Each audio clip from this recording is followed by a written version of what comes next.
bend the knee and join me. Together, we will leave the world a better place than we found it. Hey everyone, and welcome back to the Nerdy Multiverse and finally another breakdown. As today we will be breaking down the first official look and teaser trailer for the second season of House of the Dragon, with its confirmed release date being summer of 2024. Now, before we start going through the teaser trailer, I do want to warn you that I will be mentioning major events that take place in the source material, so just in case you have been warned. So let's start breaking down this teaser with the very first part of the trailer. Errors were made in the hours following King Viserys' death.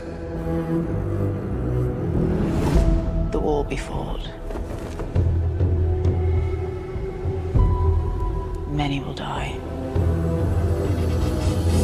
Now, the first few shots of this trailer are of Rhaenyra Targaryen, and in these shots we can see her very clearly distressed, or rather upset and grieving, as she stands over a cliffside watching over Storm's End. Now, Storm's End is the ancestral home and fortress for House Baratheon, and where Rhaenyra sent her son Lucerys Velaryon to go and recruit the Baratheons to their cause and join Team Black. But of course, Lucerys was met by Aemond here and eventually killed by Vhagar, alongside his dragon Arrax. Now, whether his and his dragon's death by the hands of Aemond and his dragon Vhagar was an accident or not is really yet to be known to the full extent. But either way, it will not go unpunished, and we see hints of that later in this teaser. During these shots of Rhaenyra, we can hear the voice of Otto Hightower, speaking of errors being made following the death of King Viserys. Now, this is likely going to be him trying to cover things up, especially knowing that he is responsible for most of these shady things going on behind the scenes, to move Alicent's children to the throne and not Rhaenyra. The next few shots in this part of the trailer consist of Aegon, Aemond's brother of course, making his way through King's Landing into the Iron Throne. Obviously, in Season 1, he was named as heir by the Hightower's schemes after Viserys' death, even though Rhaenyra was technically the rightful heir. If we take a look at Aegon here, he is not only wearing the crown of Aegon the Conqueror, but he also has the Valyrian steel dagger on his belt, the same one that was presented to Rhaenyra by Viserys in Season 1, and the same one Arya Stark eventually wielded in the dreaded 8th season of Game of Thrones. We also know that in Season 1 of House of the Dragon, when Aegon II was crowned with the Conqueror's crown, he was also gifted the Conqueror's sword, known as Blackfire. This next shot is of Daemon Targaryen fully geared up in his dragon-styled armor and clearly heading to a battle. As to which one, well, we don't know yet. The following shots are of the many different sides of the war itself. Team Black and their armies flying the normal Targaryen symbol on their flags in the wind, and Team Green marching with and flying flags that have House Hightower's sigil on it. Now, amongst all of these soldiers, we actually get another shot of two new houses being brought into the show, that of course were in the source material. The soldiers bearing the white and red shields are of House Rosby, and the house donning the shield with the lamb are of House Stokeworth. House Rosby had a, well, let's say bumpy road during the Dance of the Dragons in the books. At first, they stood by and supported Rhaenyra, but later on turned and stood by the Greens instead, which eventually resulted in their lord being executed towards the end of the war by Rhaenyra's orders, and the same can be said about House Stokeworth as well. We then see a very quick shot of Otto Hightower with nothing special or significant going on about it, but during this shot and the shots of the soldiers, we can hear the voice of Alicent, speaking of the war and how it will be fought, which is where we then actually cut to her herself, as she finishes the sentence by saying that many will die in this war. And just by the looks of it, she is actually speaking to Larys Strong in this scene, as we can see the cane being held by a hand on the edge of the shot. And this next shot of this part of the trailer is of Sir Criston Cole, donning a new haircut of course, as he executes executes what we all can assume is a Rhaenyra loyalist, gaining him the favor of the higher ups on Team Green. And speaking of Team Green, if we actually take a look at the guards standing around Criston here, they are wearing green with a yellow or golden dragon sigil, much like the original Targaryen sigil, but of course with the different colors. These are the iconic colors of Aegon II and his forces during the dance. Now let's move on to the second part of this teaser trailer.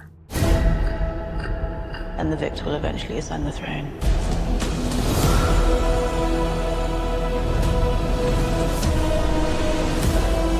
There is no war so hateful to the gods.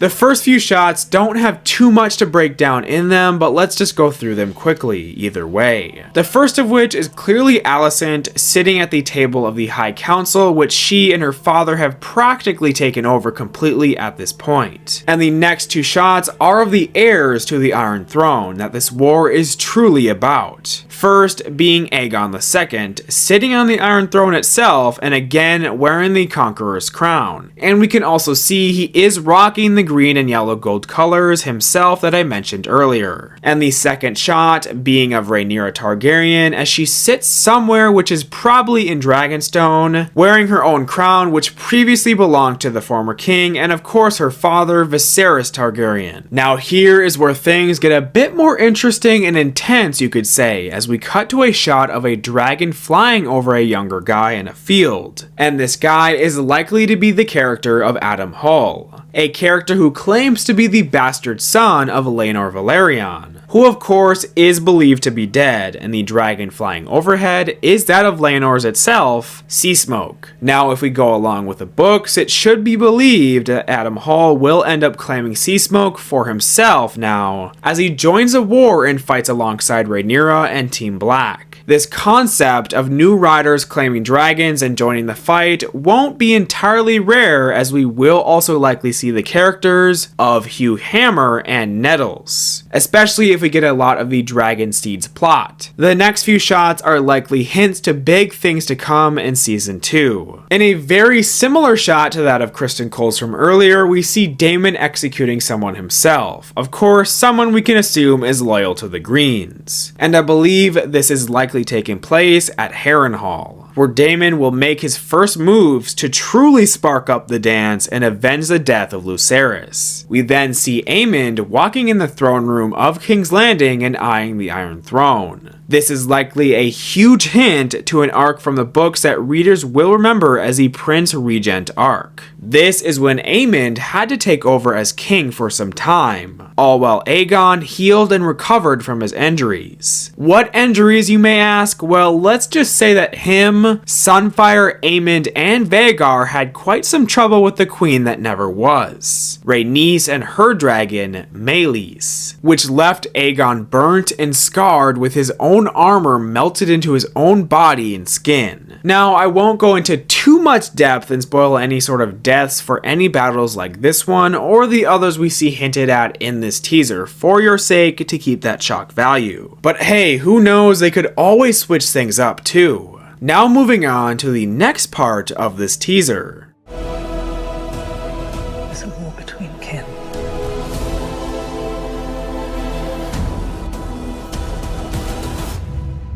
And no war so bloody as a war between dragons.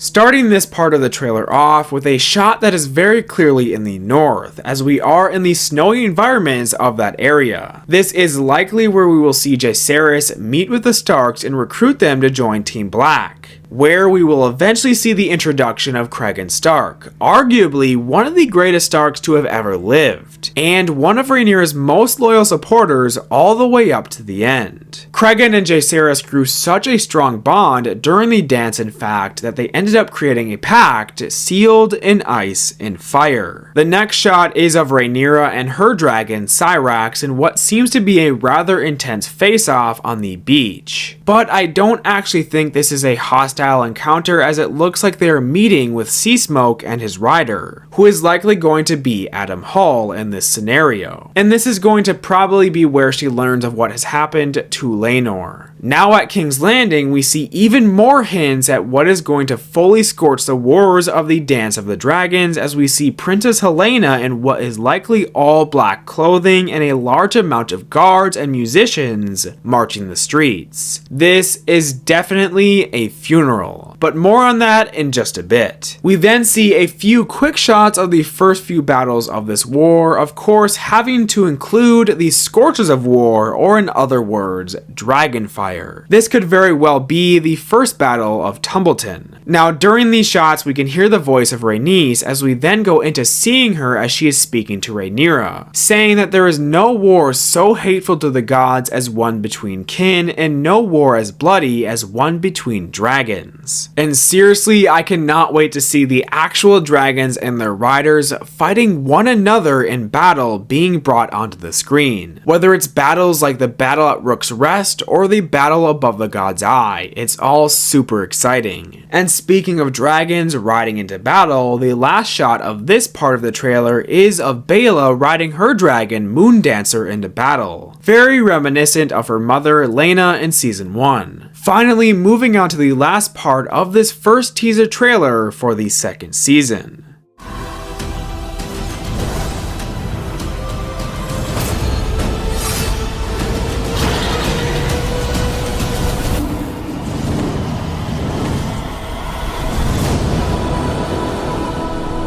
The first few shots of the final part of this trailer are of King's Landing in complete chaos, as we can see people such as Alicent being escorted away from the citizens. This could very well be hinting at the storming of the Dragon Pit, when the quote-unquote peasants of the city stormed the Dragon Pits and slew every single dragon that were in it. Our next shot is of Princess Helena being held at knife point. Now this is the extremely tragic event that truly sparked off the dance, known as Blood and Cheese. Now Blood and Cheese are actually the names of two characters. These two are both assassins that were hired by Daemon Targaryen to kill one of King Aegon Targaryen's sons, an act of revenge for Lucerys' death. During this, Helena was given the choice by Blood and Cheese to choose which one of her children would be killed. An eye for an eye has now been turned into a son for a son. Of course, I won't go and spoil any of the deaths though. We then see the Cargill twins fighting one another. I believe this was leaked or revealed to take place in the first few episodes of the season, and in the books this battle occurs because Sir Eric with an A was ordered to breach Dragonstone and pose as his twin brother Sir Eric with an E to assassinate Queen Rhaenyra. And the final shot of the trailer is of the largest dragon alive, at this time at least, Vhagar taking off and flying over a battlefield. Now this could be before or after a battle, or even Vhagar flying off to initiate in a battle of her own. Possibly the Battle of Rook's Rest. But again, we will have to wait and see what this scene is. Now we did get other shots in this teaser of more battles and soldiers like those that follow House Baratheon, or other shots of the major figures during the dance such as Otto Hightower, Corlys Velaryon, or Daemon Targaryen. But there wasn't too much to break down in those shots. Either way though, I am so excited for season 2 of this series. The first season was absolutely incredible, and this one looks just as good, if not better. However, I would like to hear about all of your thoughts on this teaser trailer as well though, and anything you may have noticed yourself that I wasn't able to point out. So make sure to leave them all down below. Thank you all for watching, and if you enjoyed hearing our breakdown on this trailer, don't forget to give it a like, and with that being said, we will see you all the next time that we go through and explore the nerdy multiverse.